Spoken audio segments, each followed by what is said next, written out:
Aujourd'hui, Bezrat Hashem, on va s'attarder sur le Kal Vachomer. Nos dapim, ils parlent longuement des 13 midot que la Torah peut être étudiée. On dit tous les matins, Rabbi Ishmael Omer, Mishlosh Esher midot Torah Nedreshet. Et en fait, on a 13 possibilités différentes de savoir comment faire des drashot sur des psukim, de sortir des nouvelles halachot qui n'ont pas été écrites explicitement dans le pasuk, mais on les déduit de toutes sortes de manières qu'on apprend dans cette braïta spéciale de Rabbi Ishmael. Le Kal Vachomer, apparemment, il nous a l'air très simple et très logique, mais il est d'abord, premièrement, il est différent un petit peu des 12 autres midot, et en plus de ça, il n'est pas forcément tout le temps logique. On va voir comment il marche exactement ce Kal Vachomer, et quelques données intéressantes sur le Kal Vachomer. Un Kal Vachomer, c'est-à-dire à plus forte raison. Comme on le sait tous, la Torah elle est divisée en deux parties. Il y a la Torah chez Birtav et la Torah chez Béalpé. Il y a les psukim qui ont été écrits explicitement. La Torah, elle te dit, n'amène pas un habit de Shatnet. D'accord? Donc ici, c'est une interdiction qui a été écrite explicitement dans la Torah. Ensuite, à la Torah chez Béalpé, c'est les explications qui viennent sur la Torah et qui viennent nous expliquer les psukim, comment, en fait, comment accomplir les mitzvot qui ont été écrits dans la Torah. Par exemple, la Torah elle te dit, tu mets les tefilines, et je ne sais pas de quoi ils ont l'air les tefilines. D'ailleurs, la Torah ne dit pas les tefilines, elle dit totafot. Le Onkelos s'est traduit tefilines, et quoi qu'il en soit, je ne sais pas de quoi ils ont l'air, qu'est-ce que c'est les tefilines, et qu'est-ce que ça veut dire que je les mets entre les deux yeux, alors qu'on ne le fait pas aujourd'hui. Tout ça, en fait, on apprend de Torah chez Béalpé. La Torah chez Béalpé elle-même, elle est divisée en deux. Il y a certaines choses qui sont à la Chal et Moshe Sinai, et d'autres choses justement qu'on apprend des 13 midot que la Torah elle est dirigée. C'est-à-dire il y a certaines choses qui n'ont pas de base dans la Torah du tout. En restant dans l'exemple des tefilines, d'où je sais que les tefilines c'est justement ces cubes où il y a 4 compartiments dans les tefilines chez le roche, et quel parachute on va mettre à l'intérieur, quelle couleur auront les tefilines, et comment on va les coudre, et comment on va les attacher avec les lanières, de quoi ils auront l'air les lanières, etc. Tout ça, c'est des halachot qui sont halakha le Moshe Sinai.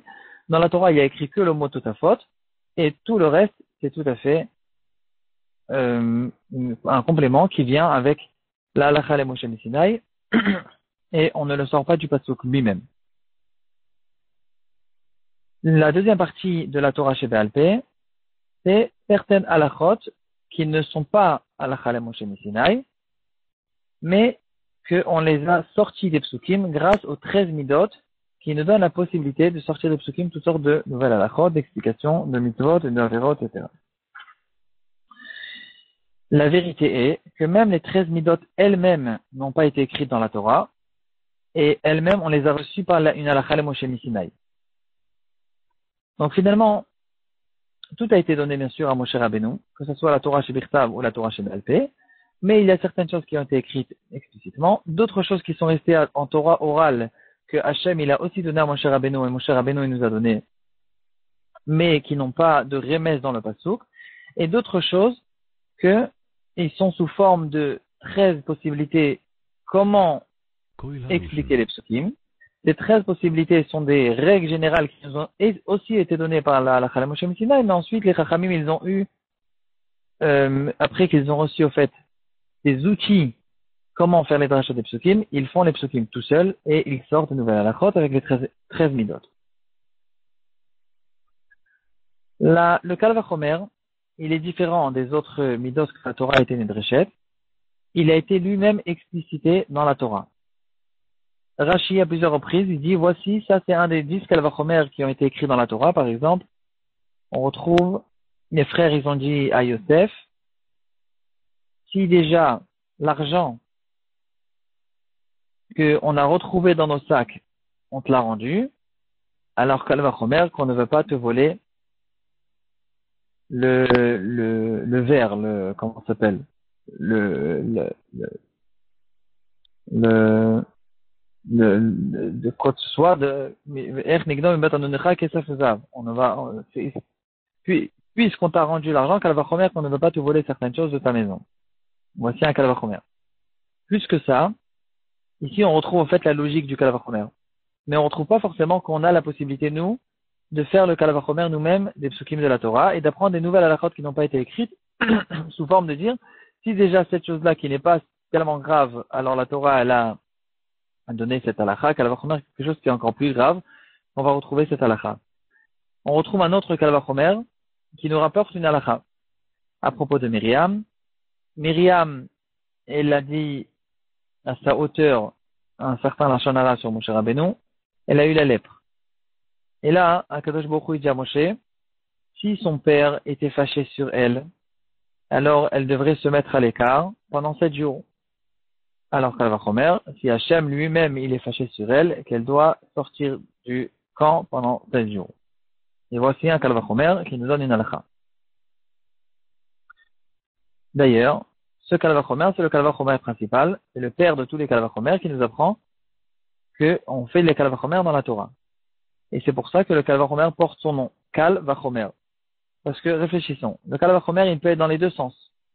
On peut dire, si déjà cette halakha, cette chose-là qui n'est pas tellement grave, on voit que la Torah elle a donné cette gravité, Kalvachomer, une autre chose qui est encore plus grave, on va retrouver cette gravité. On peut faire sous cette forme, mais on peut faire d'une autre forme.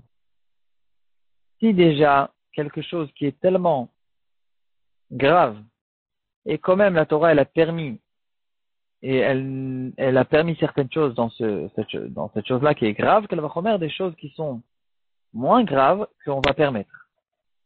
Donc on a le Kal Vachomer et on a le Chomer Vakal, dans les deux sens. Maintenant, une question de base sur ce Kal Vachomer, que relève le Tzlach de Noda Yehuda. Il a écrit une explication, un commentaire sur la Gemara, Tiyun le Nefesh Chaya, sur Masechet Bachot Daf Lamed He Amud Aleph. Il relève la question suivante. Le Kal Vachomer, pourquoi on a besoin de le prendre un pasuk?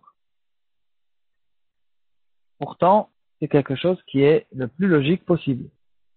C'est une svara. Certaines choses même, on retrouve qu'il y a des choses qu'on apprend d'une svara, d'une logique, que les chachamim nous ont appris de nouvelles halachot avec des logiques. Par exemple, il y a un dans le Sechet Yuma, vers la fin, qui dit que d'où je sais que je n'ai pas le droit de tuer quelqu'un d'autre, même sur le compte de ma propre vie. Un goy, il vient chez Reuven, il lui dit, si tu tues pas Shimon, je te tue à toi. En général, dans toute la Torah, on transgresse la Avera et on ne se fait pas tuer. Mis à part les 3 Averot, Avodah Zarah, Gilui Arayot et Shfichut Damim, et à propos de Shfichut Damim, justement dans ce cas-là, d'où je sais que Reuven, il n'a pas le droit de tuer Shimon, même si le goy va le tuer, je l'apprends d'une Tvara. C'est pas un pasouk, c'est une Tvara, une logique, que les Chachamim disent, il n'y a aucune raison que ton sang il n'est pas plus rouge que le sang de l'autre. Et donc, en fait, toute la raison pour laquelle la Torah, elle a dit qu'il faut être prêt, qu'il faut transgresser la Avera pour ne pas mourir, c'est parce que la Torah, la vie du juif, elle est tellement importante qu'elle est plus importante que la Averot, aux yeux d'Hachem. Mais si de toute façon il y a un juif qui va mourir, donc on a perdu complètement cette logique. Ce sera ou Reuven ou Shimon qui vont, quoi qu'il en soit, mourir. Et donc si et Shimon va mourir et Reuven il aurait fait la Avera, donc on n'a rien gagné. Donc la logique nous dit que Reuven doit mourir et ne pas tuer Shimon. Voilà une halakha, quelqu'un qui va donner sa vie pour une halakha qui a été apprise par les chachamim, par une svara. La majorité des dîners mamonotes, quand on apprend Baba Metia, c'est que des svarot, c'est pas des psukim. Quand on dit que Amotim Mechavoro ala Varaya, alors c'est une svara, c'est beaucoup de... La majorité des dîners mamonotes, quoi qu'il en soit, c'est une svara. Donc pourquoi le Kal Vachomer, il a besoin d'avoir une source dans la Torah, alors que c'est une logique évidente, à plus forte raison, si le Kal, si dans le Hamour on a trouvé certaines halachot, de permission, par exemple, alors bien sûr que dans le cas, on devra permettre aussi, ou le contraire. Là-dessus, on va donner deux réponses. La réponse du tlach, elle est la suivante. Elle dit, tout ça, le fait qu'on puisse apprendre des nouvelles achot de Svara, il faut faire la différence entre des dinim et des mitzvot. Quand on a un din en face de moi, par exemple, tout simplement dans les dîners mamonotes, ou bien un certain comportement que je me pose la question comment je dois me comporter dans tel et tel cas, comme dans l'exemple qu'on a ramené à propos du Yarek Valiavor, ça, je peux ramener une tvara pour savoir comment me comporter. Par contre, quand je suis dans une question de mitzvah, je me pose la question, est-ce qu'il y a tel et tel mitzvah dans tel et tel cas? Je peux pas venir avec une logique, même si c'est une logique qui est 1000%, et inventer une nouvelle mitzvah, parce que, on comprend très bien que ce que la Torah m'ordonne, ce que Hachem il veut que je fasse, alors il me le dit. Si je peux pas inventer avec une tvara une nouvelle mitzvah, on comprend que on ne peut pas dire une logique pour inventer des nouvelles mitzvot. Donc c'est pour ces choses-là qu'on a besoin d'un kal vachomer. Donc pas pour les dinim, pour les mitzvot. Une autre réponse qui nous a été donnée par le Rav de Brisk et qui expliquera énormément de kal vachomer qu'on retrouve dans le chasse. Après que je vais vous dire cette chose-là, vous allez tourner dans le chasse et trouver des kal vachomer, vous allez voir que très souvent les kal vachomer ne sont pas logiques du tout. Pour de vrai, ils sont pas logiques.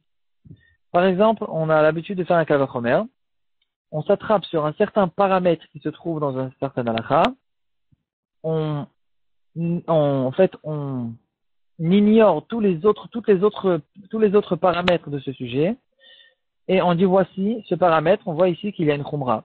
Alors si telle et telle chose il a une khumra, kal vachomer que l'autre il a une khumra, alors que l'autre, si on essaye de faire une synthèse entre tous les paramètres qu'il y a entre la donnée de A et la donnée de B, au contraire, le deuxième, il est beaucoup plus grave. Mais non, on dit que non, il est moins grave parce qu'on s'est attrapé au fait sur un certain paramètre pour faire un kal vachomer. On a fabriqué des kal vachomer très, très étonnants certaines fois. On comprend pas du tout la logique qui se trouve derrière le kal vachomer. On s'attrape sur une petite donnée qui nous a l'air un peu une donnée de côté et on ne regarde pas de manière globale le din.